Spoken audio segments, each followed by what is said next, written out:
We've been offering an analogy recently, a way to look at this that is helpful to many people, and so we're going to give it to you here. And even if you have heard this before, you will hear it differently now. This will be easy for you. Imagine some subject like physical well-being, or like not enough money, or like whatever, and assign a stick to that subject. And put that stick in the pile that holds all the sticks of all the subjects that are currently important in your life experience. You may have heard us telling this story to you before, and we've said on one end of the stick is wanted, and on the other end of the stick is the absence of what is wanted. And then we've said to you sometimes, and it can be very effective, find a stick in the pile that you aren't having a problem with.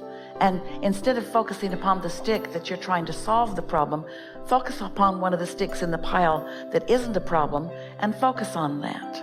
Well, that can be helpful to a certain extent. Esther does that all the time. She remembers one day when the neighbor's dog came into their then chicken yard and made a lot of trouble and hurt some chickens and even killed a chicken or two. And we said to Esther, focus on the chickens who are still alive. And she was really annoyed with us for a moment. But as soon as she turned her attention to the well-being that still existed instead of the trauma that had happened, she got the sense of what we were talking about. And it's sort of like, focus on the chickens that are still alive in this stick pile. Focus upon the aspects of them that they feel the best to you. But today, we are going to modify that stick process in this way. Instead of putting the label on the stick, in the middle of the stick, meaning money, have it or don't, wellness, have it or don't, relationship, have it or don't, what is wanted or lack of it. Instead, let's put the label on this stick way down there on the physical, manifested way I'm used to looking at my physical life end of the stick. On that sort of practical, this is what's going on, this is what you said to me, this is what I didn't like that you said to me, this is what's happening. Put the label on that end of the stick. So on the end of the stick where you've written money, on the other end of the stick, you don't write more money, you write something that is an emotional thing, that is a step 5 thing, that is your inner being's point of view. And so instead of money, you would write something like freedom. Or instead of money, you would write something like flexibility. And because you're writing flexibility or freedom or autonomy or choices, then you don't challenge the other end of the stick, and it's less likely to be active. And so you write awareness, you write well-being, you write all is well, you write ease and flow, you write understanding, you write collecting data, you write something that you can easily feel that doesn't activate the end of the stick that you want to deactivate. You see, this is the interesting thing about creating. When we ask you to tend to your point of attraction, what we're asking you to tend to is your vibration. We're asking you to tend to your vibration, which means we're asking you to tend to your relationship between you and your inner being, which means we're asking you to tend to your relationship between you and your inner being and everything you want, which your inner being is already focused upon. So, do you think that your inner being is focused upon, why don't I have enough money in my bank account? Or do you think your inner being is focused upon your physical autonomy, your physical balance and well-being, your physical all is wellness? And so what you're wanting to do is find the inner being end of the stick on these subjects. And when you find the inner being end of the stick, which is always general and it's always secure and it's always achievable and it's always attainable, we're not asking you to find the path of least resistance. We're asking you to find the path of no resistance. Oh, the path of no resistance. Because the path of least resistance, there's still resistance. And there's a pretty good chance that when you're finding the path of least resistance, you're going to find some resistance as you're looking for less resistance, but it's still some resistance. And sometimes looking for the path of least resistance leads you into a little bit more resistance, sometimes into a little bit of less resistance, a little less resistance. But it would take a long time for you on these subjects that really matter to you to stay focused long enough. And frankly, we love you so much, you don't have the time or the focus or the concentration power to stay focused upon that path of least resistance, if it's strong resistance, to get you very far. We love you very much. We don't want to hurt your feelings. But there is an easier path to this. The path of non-resistance is the path where your inner being already is. There's so much momentum already there. Your inner being has been practicing it in what terms you would call forever. Your inner being is non-resistant, and your inner being is aware of you, and your inner being is aware of everything that you want. Your inner being is aware of all of the cooperative components that are in your vortex. Your inner being knows who you are and feels who you are. And when we say tend to your point of attraction, we mean tend to your point of attraction where you are in perfect harmony with what you really want, with who you really are. You see what we're getting at? A while back, and Esther demonstrated it for friends the other day, we encouraged Esther to take a piece of paper and in one corner write something that was representative of good things she wants.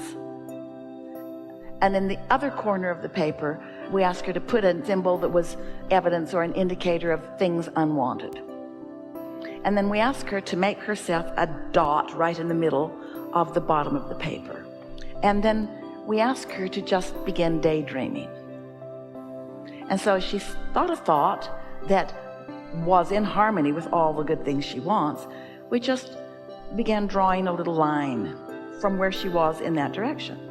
And as she thought more, then more. And as she thought more, then more. But eventually, and quicker than she would want to admit, but it was perfect and fine, she got somewhere where she thought a thought that started to go off this way. In other words, it was a action thought, a what I need to do thought, or an old belief thought. But because she had some momentum already going that way, in the moment that she started to go that way, she caught it and then thought a better thought about that, and off she went again. And then another thought sort of tried to take her over there, but she caught it and thought a better thought, and off she went. Now this is another way.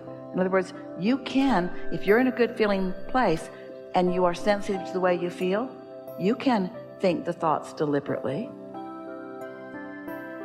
You could meditate and get tuned in, which would lead you to blissful thoughts. And then you could receive an idea that just feels really good, and for a moment in time, you could be right there. But what trips you up is you don't want to just be there in energy or in emotion. You want the manifestation. And in the moment that you begin the efforting, that's when you begin moving in the other direction. If we could convince you that everything you want is because you want to feel good in the having of it, then if you could let the feeling good be the singular intention that you have, not uplifting the world, not fixing things that are broken, not making the world a better place, but just having a really good time being the bright light that you are. Yeah? You've been studying about energy, and you're studying about vibration, and you're studying about receiving, and you're studying about focusing. The thing that is so interesting is that you get what you think about whether you want it or not. But sometimes something will happen and we hear you say, well, I wasn't thinking about that specific thing, so how did that specific thing come into my experience? Sometimes you are thinking about that specific thing and that specific thing comes, but what comes to you is the essence of what you are about, the essence of what your vibration is about. And so rather than spend any time trying to figure out why it came or what you did wrong that caused it to come, because there's no value in that whatsoever. Instead, if we were standing in your physical shoes, we would acknowledge that whatever we are experiencing is there because of our point of attraction. And rather than trying to figure out what specific thoughts we thought that brought it, we would just tend to our point of attraction. And so hear the difference, feel the difference between the statement, it is my intention to tend or focus upon my point of attraction, which is to say, I'm going to focus on how I feel. I'm going to reach for thoughts that feel as good as they can feel. I'm going to quiet my mind so that I can feel what it feels like when my vibration rises. I'm going to be aware when I'm in a feeling of appreciation or love, and I'm going to take note of that. I'm tending to my point of attraction. I'm tending to my vibrational frequency. Feel the difference in that. And why don't I have enough money in my bank account? Or why is this person that I'm attracted to not attracted to me? Or why can't I get along with these people I love? Because when you focus upon the things that are problematic and you try to think your way out of them, you don't think your way out of them, you think your way deeper into them. But in the process of thinking your way deeper into them, simultaneously you're also sending requests of what you really want into your vibrational reality. And so you could make up anything that you wanted. That never gets anyone anywhere. You don't solve problems by focusing on the problem. When you focus on the problem only gets bigger. It just becomes bigger and more obvious until it may reach a point that you may look at it and say, really? Now I see you. I saw you when you were little, and I kept looking at you till you got bigger, and I kept looking at you till you got bigger, and now you're really bothersome to me. But somewhere along there, we want it to occur to you now, and it is more likely for that to happen to you now than ever before. We want you to realize, say the words to yourself, I cannot get there from here. I cannot get to the bottom of something. I cannot solve a problem by focusing on the problem. A lot of people, they can't solve the problem, so they go to a specialist and they tell the specialist about the problem. Spiritual specialist or physical specialist. In other words, let's focus on this problem. Let's focus on this problem. And what we really want you to do is focus upon the incredible power of non-resistant thought, which means when you get your eye off the problem and on something else, we're not for a moment asking you to discard those thoughts. It's wonderful to get an idea about what you want to do. So we're not suggesting for a moment that when those thoughts come, that you shouldn't pursue those thoughts. Satisfaction comes from one place and one place only. Having an idea of what you want and moving in the direction of it. All we're asking you to be more aware of is when you are being a dream killer to your own dream. That's all. Don't be practical about your dreams, because when you're practical about them, you try to put pieces in that you don't have yet. You are practical. You are humans. And it's the thing that Esther is most focused upon not focusing upon these days.